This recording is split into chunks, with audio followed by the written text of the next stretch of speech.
The question is, should we move here or not move here? Today, Hannah is trying to convince me to move to the UK.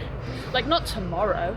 Yeah, maybe like the day after. All of a sudden, I find myself camping in a British forest. We got a straight up tent in here. It is super quiet. We got Little Red Riding Hood like grounding her fetuses right here. Looking like a straight up, what do you call them?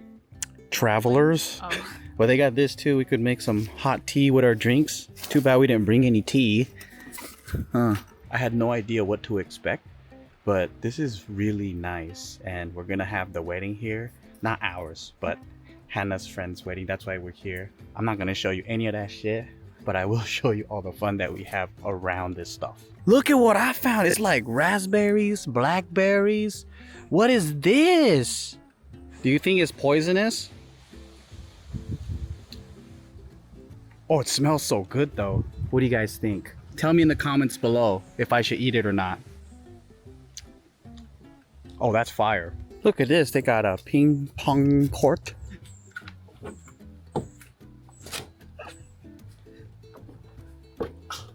Oh my God.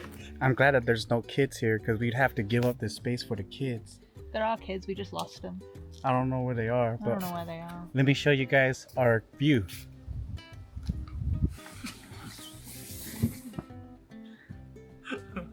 To go down. Yeah. Oh shit! You fell on your ass. My eyes are not what they used to be. I catch myself squinting at road signs, menus, and even my phone sometimes. I can't see nothing, man. And I do not like contacts. I just want glasses. But the problem? Most glasses make me look ridiculous. That's why I partnered up with thinoptics. Their frames are ultra lightweight and so comfortable. I forget that I'm even wearing them. Ah, so nice. Plus, they got a sleek modern design that actually looks good with whatever I'm wearing. And the lenses, they're built right. Scratch resistant, water resistant, whoosh. And every pair comes with 100% UV protection. I even upgraded mine with blue light filtering since I'm always in front of a screen. So if you're tired of bulky, boring glasses, check out thinoptics. Look at that. Super light, stylish, durable, and made for everyday life. The question is, should we move here or not move here? Let's go through this video and weigh out the pros and cons of actually living here or not living here. I'll tell you one pro. It's beautiful. Like, look at the buildings around me. It is beautiful. I get it. We have this in the East Coast, but I grew up in the West Coast where everything does not look like this. Buildings made out of solid rock and stone. Downtown Honolulu does look kind of like this as well, but it's just not the same. Here's my concern, right? So say we move here one day when the kids are little and then they're all in Liverpool, great. They're having a lovely time. They love their family. Everything's great. One day we take them to Hawaii and we're like, yeah, it was weird, we almost raised you here instead. And they're looking around Hawaii, they're at Ala Moana, you know what I mean? They're on the North Shore. And they're like, I could have been surfing every day, what the hell? that's my concern. No. They're gonna appreciate it more as an adult because a lot of my local friends, they take it for granted until they go to the mainland and they go, it's fucking shit everywhere. And then they come back and they're like, okay, I love Hawaii. I mean, just look at this. Man, everybody's just walking around. Ah, it's so beautiful. Looking like some kind of Roman emperor is gonna be walking down here. I think a fucking bird just shitted on me. This is beautiful, guys. Well, here's the thing. Even if we do move here, I don't think we'll ever leave Hawaii completely. No. This is gonna be still a good place to stop by or live for a little bit. And then like next year go to Hawaii or something. Yeah. And then the next year go to California. So never actually like staying here forever. No, we have too many roots in Hawaii now. Too many people. Too many friends, too many connections, too many business opportunities. We're gonna go on this boat. Boat. So one con, the water here is nothing like Hawaii. Yo, that's just that's mud water right there.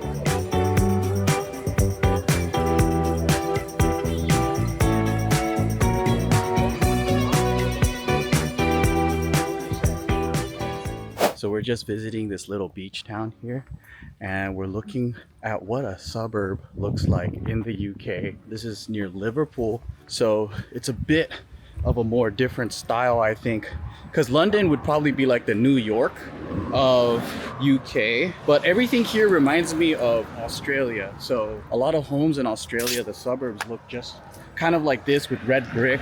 The difference that I see from the city to here is that everyone here has a car. That's a big one.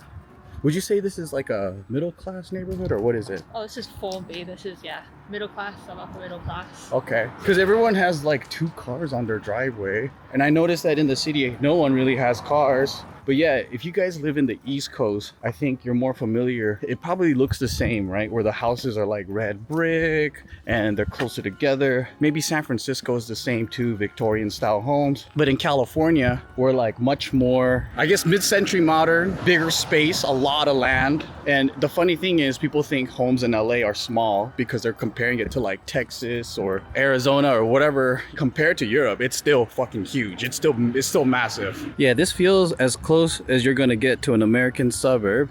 Right here, there's like a little coffee, pharmacy, whatever, but everything is very walkable. It's called a spar. It's like a little 7-Eleven, I guess. Hey, look at that. Meal deal, $4.50, and you get hella stuff. This is what I just can't get over though. Their eggs, they just leave it out. They don't refrigerate it. It's just out room temperature. These homes are looking more like what you would see in the States. And they're anywhere from like 500 to 800-900, so about a mil, 700 to a mil, and dollar wise. So I would say this is kind of on the higher end. It's upper middle class, yeah. But I feel like the beach, no matter where you are in the world, it attracts like high end. And the homes we're about to see right now seem like way more expensive and into the millions of pounds. So let's check out these mansions. Look at this, you could see right into someone's house right here. Look at that. I don't know if you guys can see it, but right in front of us, that looks like a pretty big property right there. It seems like it's all connected. Like there's multiple homes. So this right here looks like a mansion, and I don't know if you could see it. They're doing a lot of construction, and it reminds me of a neighborhood in Pasadena, California. Mega ballers. Probably a lot of footballers. I'm gonna guess. Soccer players. Yeah, mostly soccer players. And behind this is like a beach. So we're gonna see a British beach. We chose Formby to see first because it was more like what a suburb would be, and similar to probably how like homes are built in the West Coast, something I'm more familiar with. I never really lived in a city, and I'm sure you guys that grew up in a city like New York or whatever, you're way more comfortable with that, not having a car, all that stuff. But for me, if I moved here, I would love to still have a car. I would love to still have a garage. And I think anyone would have loved to have a house like that. That's beautiful. There's a lot of beautiful greenery here too. And everyone probably on the East Coast that are like, that's normal, we have trees. I know, I live in a desert, guys. LA, everything is sandy, it's dusty, and it's plants that were brought. But if I compare it to Hawaii, I still think Hawaii #1. So I've been walking down this forest that leads to a beach, and all of a sudden, there's a house right behind us. I didn't know you can just live in the middle of the forest like this. It's kind of cool. You know what it reminds me of? What? You know, in Vegas, yeah, when you drive out as if you're going to Charleston. Oh yeah. And then it's all desert, and then suddenly you're like seeing random houses dotted around. Yeah, like in the forest, right? Yeah. The way that everything is so small and built, it feels like I'm in a theme park. It doesn't even feel like I'm in a real functional neighborhood. Yeah. But I don't know. Yeah, I'm so much used to bigger space. I don't know if I can do it out here. You get used to it. You think so? And but you didn't got grow a up. wasp right by your head. Oh.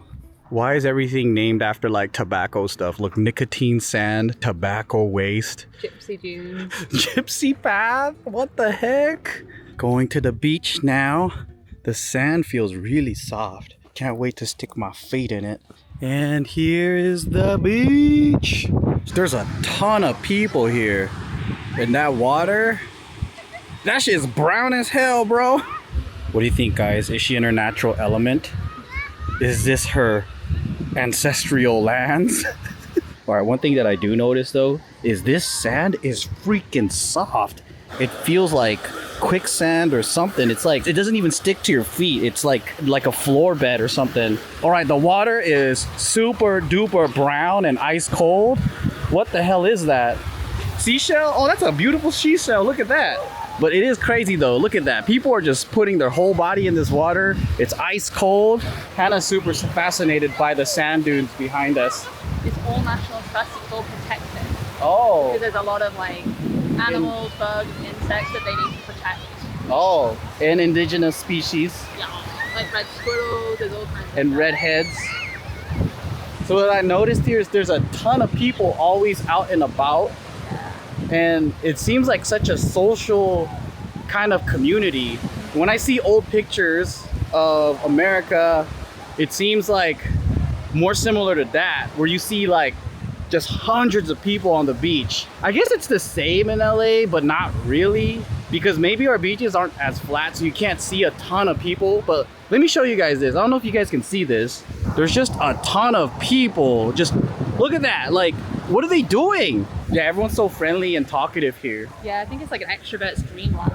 That's a big plus for me. I like coming out and feeling the energy. Like, I haven't once felt tense and anxious, because maybe back at home, I just feel like cabin fever really quickly. And then I go from a house into a car and I'm restrained, and until I get to the gym. Yeah. Hawaii's a little bit better because I get to walk around, but still, it's not the same. It's not like mentally stimulating with a ton of people. I feel like people are just out and about constantly, like seeing it coming back after a few years and seeing it like You could tell the difference. from an outside perspective. Oh. It's like, yeah, people are out every time we're done. People are just hanging out on the street, hanging out in pubs, hanging out in cafes. Yeah, there's more third places. Now I can see why everyone's complaining about not enough third places in the States. Yeah, even just on the street. People are just chatting in the street. Like, no one's inside as much, I feel like. Yeah, and no one's really on their phones, I noticed. People are on their phone way less. Have you ever seen, we've been in like eating out and stuff. Families. I haven't seen one kid on an iPad. Yeah, no kids on. Yeah, and then kids are just chilling here. It's so crazy. You know what this reminds me of? It reminds me of like North Shore, where you have this like nice little neighborhood that's being overran with these tourists and people coming down trying to hit the beach, and then you have like, it's only one road in, one road out. I'm looking at some of the homes here and it looks kind of cool. I would live in one of these. I don't know about this neighborhood. It's kind of too chill for me. It's like old folks, but I could kind of imagine if I did have multiple kids and it's a generational family, like you have parents and all that stuff, this would probably feel very comfortable. This is like their main street right here. It's got all these shops, but best of all, it has poke. I don't know how good it's gonna be, but damn, everything's the same worldwide now. So Hannah was like, you gotta try this Thai sensation sweet chili. It's actually pretty damn good. They're the best in the world. It just looks like a regular chip, but it tastes really good. It feels like we're in a little small, beautiful, cute little California town. It's got this like little park in the middle, but you said it's a supermarket? Mm-hmm. Okay, let's go check it out. Okay, so I thought this was like some Central Park. It's just a supermarket. One thing that I've been doing though is checking out the meat aisle. They don't have that much. That's what I noticed. It's just this little corner right there. That's their whole red meat area. This is the first time I saw Wagyu, but what I noticed is it's all like sliced chunks. It doesn't have like a big roast or anything like that, or big pieces of ribeye or whatever that you can chop up into small pieces. And they're all vacuum sealed like this. I actually made one when we went camping and it was so good. It's just cheese. Yeah, red Leicester. Oh, olives. I love green olives. I feel like we don't see this a lot, but I see it a lot in the UK, is lamb. You guys eat a lot of lamb. Very little pork. Look at this. This is the only pork aisle they have. But in the States, I feel like we eat a ton of pork and a ton of chicken and red meat and very little lamb. We are near Wales, so there's a lot of sheep. Oh, man. Guys, the grapes here are pretty damn good though. I think I might grab one. One thing about the fruits here though, it's not very tart. That looks like a donut peach. Perfectly ripe. Yeah. So they're ready to eat. Oh yeah. What? Okay, where's the lychee from? Israel. What? I didn't know it grows in Israel. That's crazy. Similar to Japan, is that I think when you're in a pedestrian culture, you gotta be able to just grab everything. So we don't have big ass watermelons here. It's like the size of a baseball. This is a melon, guys. What the heck? Smaller appetite, smaller fridge, smaller everything. I don't know if you guys ever traveled to Europe or anything like that, Europe or Asia. I always feel I'm constantly hungry. I don't feel ever full. I'll have to eat like a big ass meal, and I think that's probably why Americans have this stereotype like we're fat fucks and we eat too much. You make that at home? Yeah, you finish baking it at home, so it's like fresh bread. You know what I can't get used to is just y'all just have bread exposed to the elements just out here, just people like sneezing on all of them. There's nothing protecting it. Flies could get on it, whatever. Delicious. Ooh, cheese twist. I love a cheese twist. Yeah, but it's just out in the open. What the hell?